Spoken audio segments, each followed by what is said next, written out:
Hello, my name is Charles. Have you ever wondered what the best tool is to remove blemishes? In this tutorial, I'm going to show you how to remove blemishes while retouching skin in Photoshop and help you to decide what is the best tool to use. Let's get started. Let's start off by opening our practice image in Photoshop. If you are opening up a raw image, you'll see that Adobe Camera Raw opens up first. You can do all your work in Lightroom if that's what you use.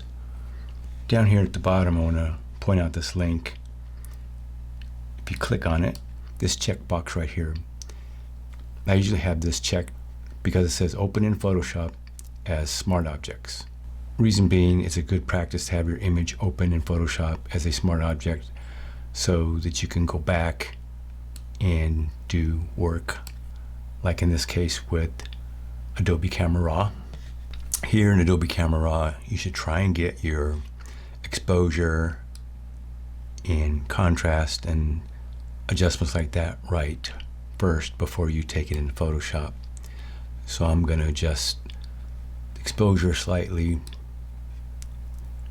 bring down some highlights, and just kind of look overall at the image and just try and dial it in with some of these basic adjustments here in Adobe Camera Raw first. You can see that it says open object. When I click on that, it opens our practice image in Photoshop as a smart object. I'm leaving a link in the description to this photo here if you want to follow along or work on it later. So if you're going to do a lot of retouching and use frequency separation, a good idea would be to remove some of the light blemishes here at this step. And so I'm going to go over the healing brush, the spot healing brush, and the clone stamp tools. Of course, if you're not going to go any further with any retouching and just you need to remove blemishes, this is the place to do it all. So first thing I'm going to do is come down here and create a new layer, a new blank layer, and I'm going to group this layer with itself, Command G, and I'm going to call it blemish removal. So I'm going to start off with the spot healing brush, and when I come up here to the menu on the left, you can see that Photoshop gives you a little movie here of how to use the spot healing brush, and you can see there's the icon for it. And up here at the top menu bar, make sure that your settings say content aware and that sample all layers is checked. That is because you're working on a blank layer here. So in general, when you're working to remove blemishes, you remove things that are distracting, and these are things that are not permanent, like red spots, pimples, veins in the eye. Usually you don't remove things like moles or birthmarks, and it's a good idea to ask your client the level of retouching they want. They're going to say, well, you know, I like my birthmark or my mole, please don't remove it. So first shortcut you might want to use, because you're going to be zooming in and out a lot, is you hold the Command or Control and space bar down. You see that the cursor turns to a plus, and you can zoom in, get in there real close. You just drag your cursor to the right or left to zoom in from a particular spot, like I'm right on her eye right there, and I can zoom in. So you're going to be zooming in and out of the image a lot. So just a couple of shortcuts that'll help you. Again, Command or Control, hold down the space bar and drag right or left to zoom in or out.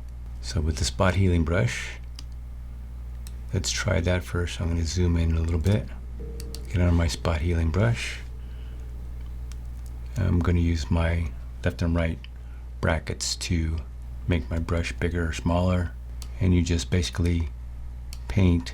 So the spot healing brush is going to fill in a blemish as you paint with texture. you want to look for how this is working. Sometimes, like you might see that area I just painted in, there's a texture issue. So of course when you're zoomed in like that, that's because the spot healing brush tries to take care of this area with the skin texture it thinks should go there. So it's not always the best tool to use in this case. So that's okay, because we've got other tools. I'm going to undo this, a couple undos there. So to better make sure the blemish is replaced by skin texture and is similar to what is around it, let's try the regular healing brush tool. And the regular healing brush tool is up here in the menu on the left.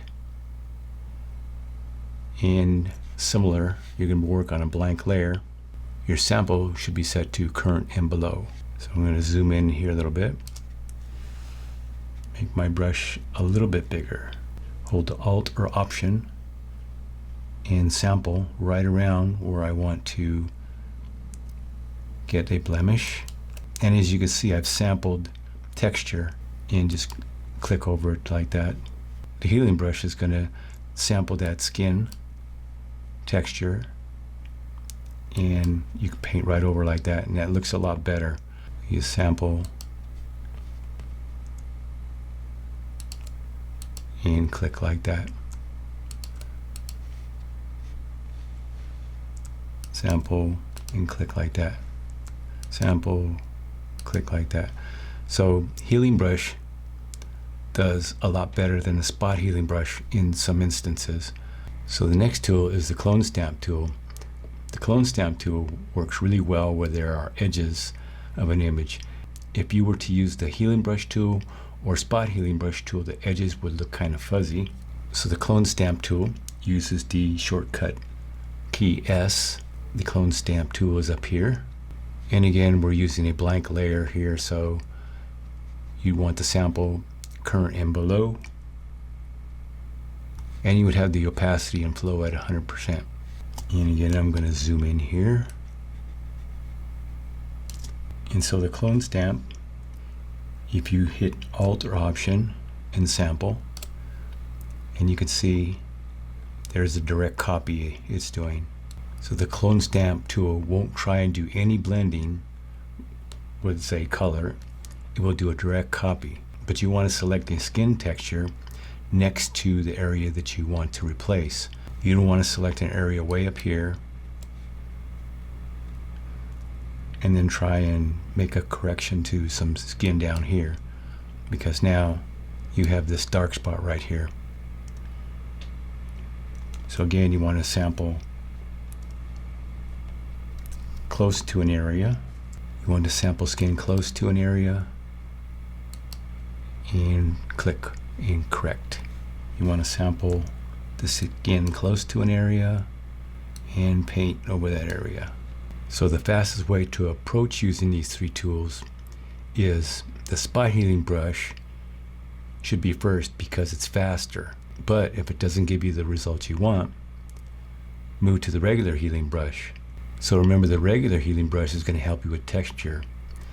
Then if you have edges that you want to work with, or you need texture copying, use the clone stamp. Let me know in the comments what your favorite tool is to remove blemishes. So one good practice is to create a planning layer. I'm going to call this blemish planning, and I'll group it with itself, planning layer, planning group, and just kind of go over the image however you would like to mark up. Use the brush tool and select color, just to give yourself an idea of the areas that you're going to work with, and, you know, just mark up. Maybe there's some areas that see where there's light here and it's darker on this other side. That type of a blemish you may want to save for frequency separation. But, you know, just kind of come around here and mark the areas that you're going to concentrate on. Give yourself kind of a roadmap, areas that you want to take care of. Something like that. Doesn't have to be extreme. Just give yourself an idea. So another way to determine which tool to use is the amount you are zoomed in. For wedding photography and some portrait photography, you can use a spot healing brush or healing brush tool. For beauty retouching and you are really zoomed in, it's better to use the clone stamp tool because of blending. So it's best to ask the client what level of retouching they want. Hey, if you're getting value out of this so far, hit that like button. So we can try each tool just to see how it works. But again, because we are so zoomed in, I'm going to use the clone stamp tool. So that's S for the clone stamp tool.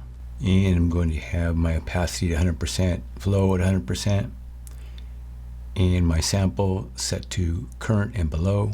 So remember to sample the skin as close to the blemish as possible so skin texture and skin color match.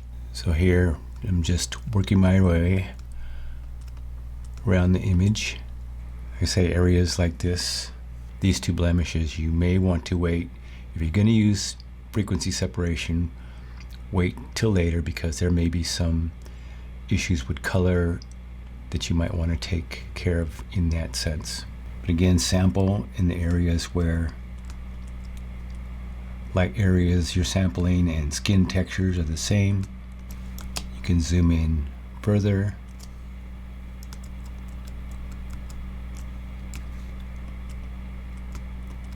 And take care of these blemishes here. Don't be afraid to change your brush size and also move around the image. Hold the space bar down and your cursor turns into a hand tool and you can pan around. So one tip is to go through the image, not so much concentrating on one area. So move around. Use your space bar to pan around to different areas. That way, if you don't do too much in one area, you won't change the shape of the face. So I'm just kind of moving around here, hitting things as I see, and if I make a mistake, you can just undo it.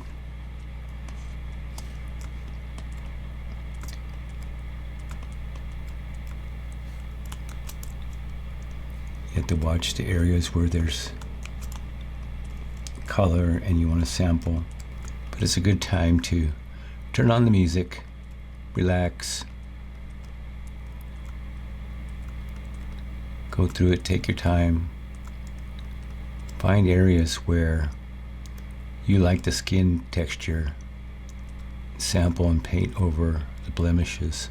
Now since we're zoomed in here, I'm going for more of a beauty retouch. And this can take a while. Take your time. And so the more you take care of these blemishes, it's going to give the impression that you're smoothing the skin. It is going to look smoother.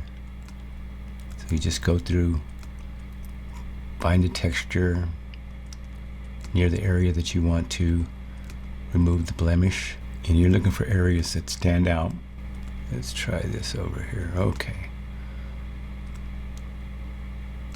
Just move around the image. If you make a mistake, just undo. You can always come back to it later in frequency separation if you're going to do that. Of course, the more you zoom in, the more you're going to see. If you make a mistake, you can use the eraser tool. E for the eraser tool. And I took out her eyebrow right there, didn't mean to. S for the clone stamp tool. And you can even use this to get hairs in the eyebrow, stray hairs here and there. And so you just go through the image looking for areas that you can improve on. And like I said, make sure that when you sample, you're sampling light areas and not across dark areas. Trying to make the light match is what I'm saying. So I'm going to go through this image and take my time and come back to you.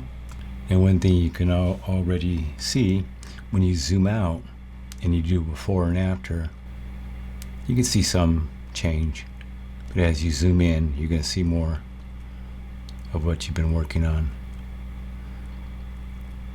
So I'm going to go through this image and come back to you when I'm done. Okay, so after working on this a little while, and this is the before and this is the after, you can see that it's not zoomed in right now, so you don't see too much. But then when you zoom in, you start to see all the small details that were worked on. And some tips here, but the more you zoom in, the more detail you're going to see, or more areas that you might want to fix. And if you are doing work that is for a client and they want like a beauty retouch really close, yes, then you're going to zoom in. Don't forget to hold your spacebar down, and as you're working around the image, move it around, do different areas at a time. Zoom in even closer if you are supposed to be doing a retouch at that level. Again, if you're using the clone stamp tool, S for the clone stamp tool, Alt or Option to sample an area. Sample an area with the texture you want and the color, so those are matching, and then paint over the area. But you want to be zooming out and zooming in every once in a while, just to make sure that your image is looking the way you want it and you haven't done anything that you might need to go back and correct. So what I would do right now is I would go further into frequency separation, and I'm going to refine some of these details, some of these areas here where there's light and dark transitions, and actually some of the blemish areas, I'll blend that in more. Also, you can create as many blank layers as you want for blemish removal. If you want to work on a particular area and you want to have that on its own layer, you can do that too. If you want to know more about Photoshop, click on the playlist here. If you haven't already, subscribe and like this video. And remember, it's never too late to learn. Thanks for watching. See you in the next video.